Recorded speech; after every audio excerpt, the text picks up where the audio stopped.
हम बात करते हैं एग्जाम्पल नंबर 1 की। बहुत इंटरेस्टिंग सवाल है। इक्वेशन एफ एक्स बराबर x Q minus x minus one बराबर 0 के रूट का थर्ड अप्रोक्सीमेशन बाइसेक्शन मेथड से फाइंड कीजिए।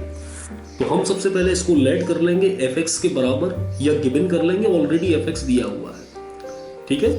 अब यहां से हम क्या करते हैं, F1 की वैल्यू लगाते हैं। यानी हमने देखा कि x बराबर 1 रखने पर वैल्यू निगेटिव आ रही है। देखो x की जगह 1 लगाया तो वैल्यू क्या आ रही है, निगेटिव। तो हमने यहाँ पे शो कर दिया निगेटिव क्योंकि लेस देन 0 है।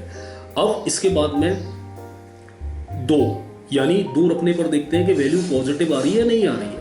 तो 2 रखा हमने, 2 दूनी 4 दूनी 8 -1 तो ये वैल्यू आ गई 5, यानी ये पॉजिटिव आ रहा है। तो निगेटिव और पॉजिटिव दोनों हमें मिल गई।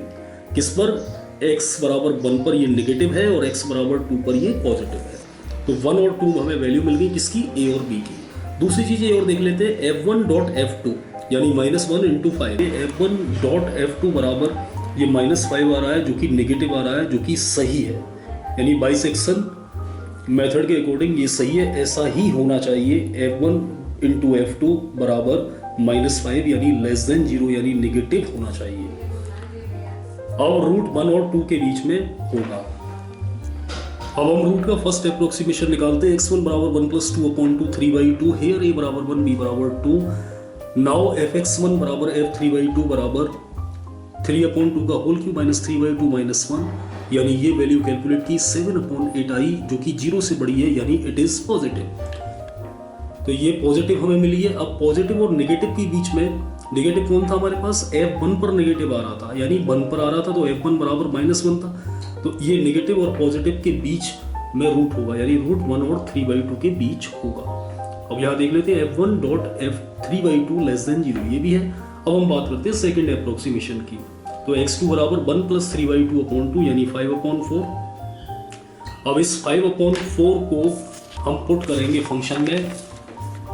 तो 5/4 को हम फंक्शन में पुट करेंगे तो fx2 बराबर f5/4 बराबर 5/4 का होल क्यूब -5/4 -1, ये आ जाएगा -19/64, जो कि नेगेटिव है।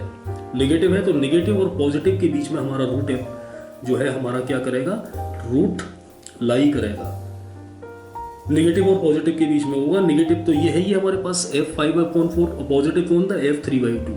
तो रूट हमारा 5/4 और 3/2 के बीच होगा, बिकॉज f5/4 लेस देन 0। अब आते हैं थर्ड अप्रोक्सीमेशन पे, यानी x3 बराबर 5/4 + 3/2/2 बराबर 1.375, और यही हमारा आंसर है क्योंकि क्वेश्चन में थर्ड अप्रोक्सीमेशन तक ही निकालने की वो कह रहा था। स्टूडेंट्स, क्वेश्चन नंबर 1, 2, 3 और एग्जाम्पल 2 को भी कर लें। इनमें मैं हिंट आपको दे देता हूँ। क्वेश्चन नंबर 1 और 2 में फोर्थ अप्रोक्सीमेशन तक आपको निकालना है। क्वेश्चन नंबर 3 में और एग्जाम्पल 2 में थर्ड अप्रोक्सीमेशन पर तक निकालना है, क्योंकि क्वेश्चन में कह रहा है। क्वेश्चन नंबर 1 में a बराबर 2 और b बराबर 3 आपको लेना है। क्वेश्चन नंबर 2 में a बराबर 2 और b बराबर 4 लेना है।